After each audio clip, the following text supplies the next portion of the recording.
everyone. We have Dan Williams here to present Graphs on the High Seas, UI and UX considerations for great geospatial graph visualization.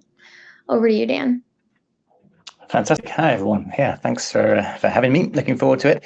My name's Dan. I work at Cambridge Intelligence. We're a commercial organization developing JavaScript libraries for data visualization, not just graphs, but graphs are a big part of what we do. And a lot of our customers are Neo4j customers too.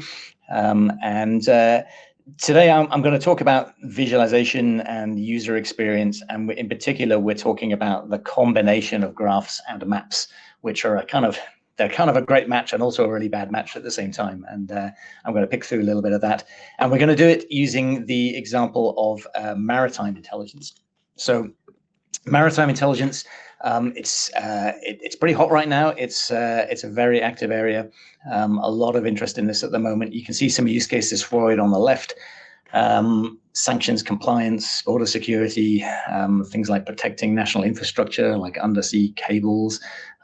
You probably can imagine the things that are going on in the world right now that make this interesting and relevant. And on the right, I've got just some examples of the kinds of data that you deal with when you're in this space. So I won't go through all of them, but some of these data sources here are definitely very familiar to people who build knowledge graphs. Beneficial ownership, for example, so which people are directors of which companies, who own vessels or who own companies that charter vessels. There's a huge knowledge graph of relationships there that you might want to deal with. But there's other kinds of data too, and a lot of this you probably wouldn't think of as a graph. In particular, one we're going to look at today is something called AIS tracking. So if you're not familiar with the maritime industry, AIS is a little bit like the systems that aircraft use when you go on flight radar and you see where all the planes are in the world. AIS is the equivalent system for ships. Ships can broadcast where they are. They don't have to tell the truth about where they are, but they can broadcast it. And you can collect that data and get a picture of what's in the oceans. And the oceans are huge, right? This space is enormous, and the number of vessels out there that are moving around. And you might be interested in maybe one of them out of thousands that might be relevant to one of those cases on the left. So you can imagine it's kind of a huge search space, and it's a huge knowledge space, because trying to understand what these vessels are doing and why and who owns them and what's going on is complex. So it's kind of a great problem for graph, but it's also a geospatial problem, and that's where things get interesting, and that's what I want to talk about today. So I did originally call these challenges. I thought I would change it to myths, because I want to try and bust the myths today. So I've got two myths that I want to focus on. One is just that graphs don't work well on maps, and I can totally understand if you guys have tried developing solutions that attempt to draw graphs on maps. I would totally understand if you felt this way. A couple of examples of why this tends to go wrong. One problem is in your beautiful property graph that you've designed, chances are not all of the nodes will have a location on them. So you might have some nodes have a location, like a person's address, or where a ship is registered, or where a company has their headquarters, but huge amounts of your data doesn't have a location. And that means typically when you try and draw a graph on a map, you tend to actually just get pins in the map. And there's that kind of information about how these nodes are connected can get lost. In this particular case, there's no direct link between these people or this person and this location, because in the underlying knowledge graph, you have to go through a whole chain of nodes before you find that connection. So the image on the bottom right can be useful. It tells you where things are, but it doesn't tell you how they're connected. You might be lucky, you might have a load of connections that you can draw on your map, and then you get to the second problem, which is it usually ends up looking terrible. And that's really because if anyone's done any graph visualization at all, you'll know the layout, which is where we put the nodes on the screen, is the most important part of the visualization. And when you put nodes on a map, you don't have a layout anymore, because the nodes have to be where they are. New York is here, Boston is here. They have to be where they are. And that means you tend to get these horrible hairballs, and again, even though the links are drawn, you can't really follow them or understand them, because they're not drawn in a sensible place. So I think a lot of developers who are building geospatial graph applications tend to give up at this point and just have you switch back and forth between a graph and a map, which is a great valid way to do it. But I'm going to show you some ideas today of how you can maybe do better. So that was myth number one. Myth number two, movement tracking. So this AIS data I was talking about, the idea is, is this really a graph? What am I doing at a graph conference talking about this? So I think the individual, so these little things here, these are kind of summaries of thousands of vessels off the US coast and where they go. You can kind of see the patterns there. And you could say, I guess, that each individual observation point of a vessel is a node, and the line between them is a link, but it's not really a graph and this kind of data. But actually, it turns out that there are some really interesting graphs hidden in here, and that's what I'm going to talk about today. And it's not the obvious graph that you might think of, but there are there's some interesting connections going on. Okay, so we're going to do a little case study today, and specifically what we're going to talk about is something called ship-to-ship transfers. So this is where two ships kind of meet up in the middle of the ocean and spend some time together and then go on their separate ways. And that could be legitimate, happens all the time in the oil industry and others where you transfer cargo at sea, but it could also be the sign of something more suspicious.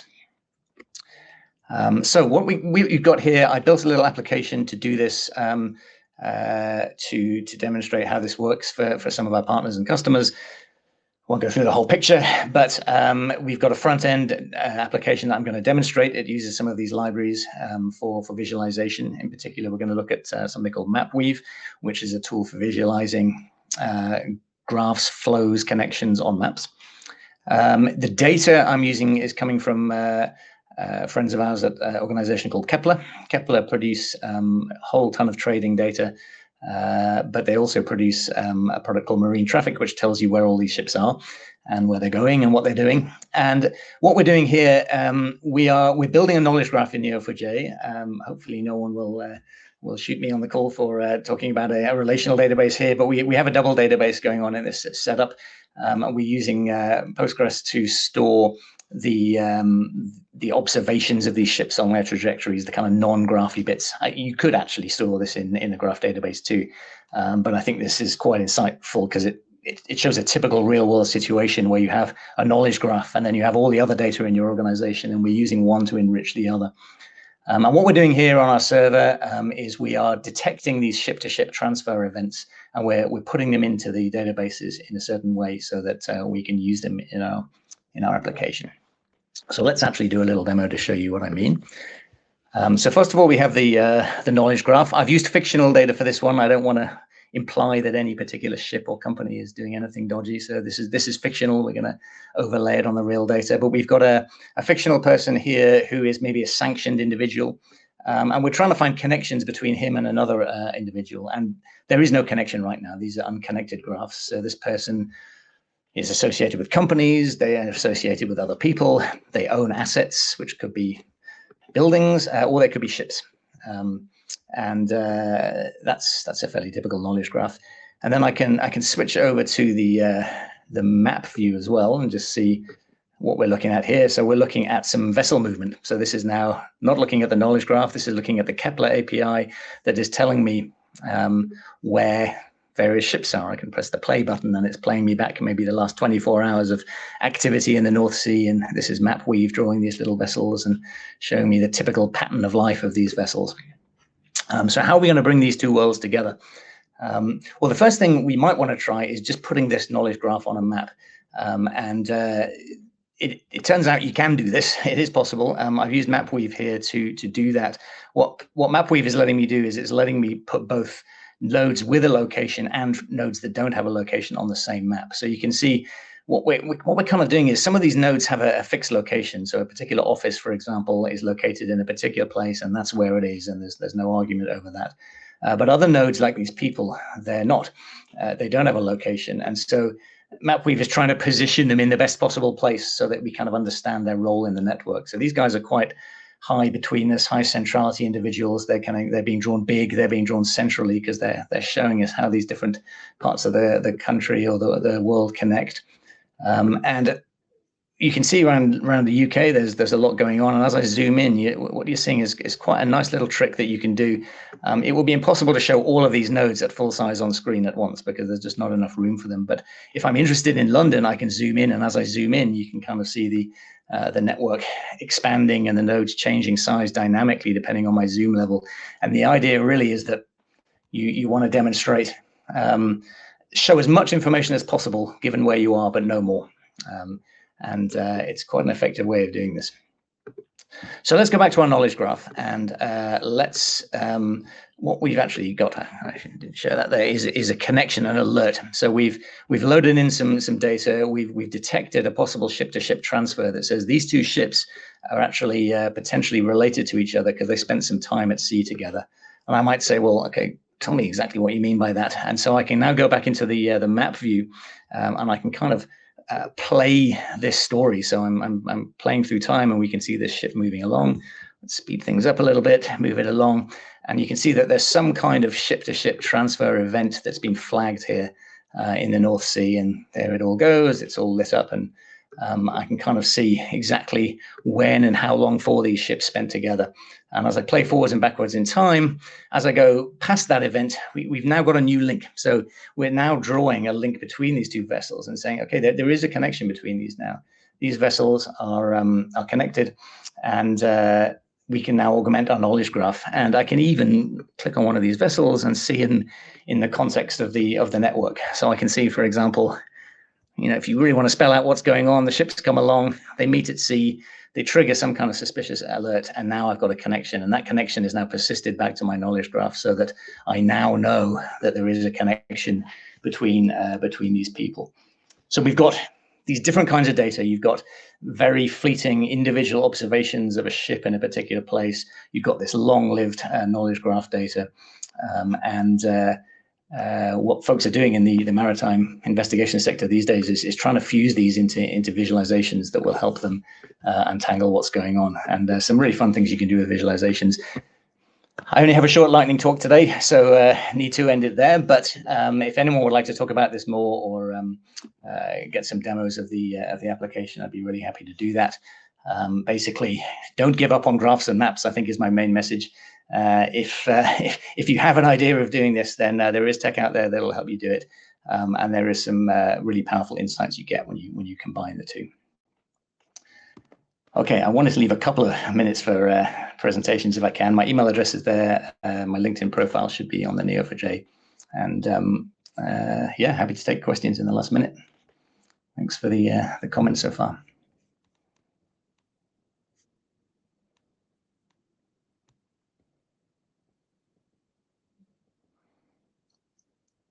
A few people saying they haven't seen MapWeave before, so yeah, if you just Google MapWeave, you should be able to do that. Is there any time series database integration to knowledge graphs? Yeah, it's I mean, effectively that kind of data that is coming out of that Kepler Maritime API is basically time series. It's a whole ton of observations, but also they have time series data like how much oil is in a particular port or in a particular vessel and so on. So yeah, you can play the exact same trick. You've just got to figure out what exactly, what kind of event in that time series do you want to use to create the links or to create the nodes on the graph? But it can definitely be done, and we do a lot of work with time series ourselves for some of these kinds of application.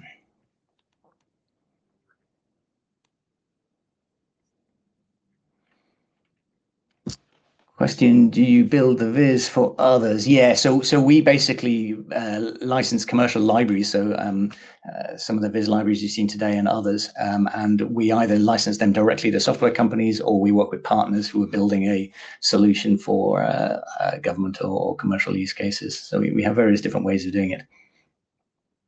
Have explored adoption of activity-based intelligence methodology into this model. Not this particular demonstration, but over the years, yeah, we've done a fair bit in that space. We work with a lot of law enforcement organizations and intelligence agencies and platforms in that space. So it does work well together. Yeah, happy to talk more about that offline. Lightning talks are very short, but I really appreciate the questions and happy to follow up later.